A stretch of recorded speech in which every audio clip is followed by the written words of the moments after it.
The male loneliness epidemic in America does not exist because men have problems that we can't handle.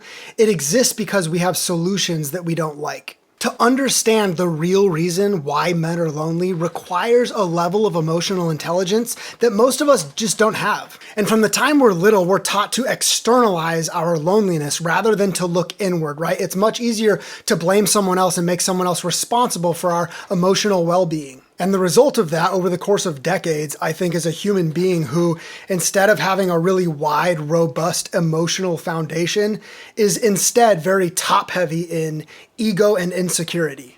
And I know this is a bit of mental gymnastics, but the flaws that became the reason that women no longer wanted to be with men are the same flaws that have prevented us from understanding why. It's like a snake eating its own tail.